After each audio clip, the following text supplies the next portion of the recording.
Hey guys, and welcome to the channel. In this one I will quickly and easily show you how to use disk cleanup in Windows 11 to delete system files and trash. So just go ahead and open up your start menu and then type in clean. Go to this little button that says disk cleanup. Alright guys, you will get this little window open. Just press OK. Always choose always choose the C drive. Alright, and now you'll have this window. And now you need to click on the clean system files again. I know it's a little frustrating, you'll have the same window appear. Just press OK.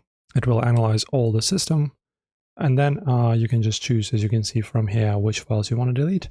For example, Windows Update Cleanup, write some trash, recycle bin, temporary files. Let's choose that. OK, and then press OK. Yes, delete files.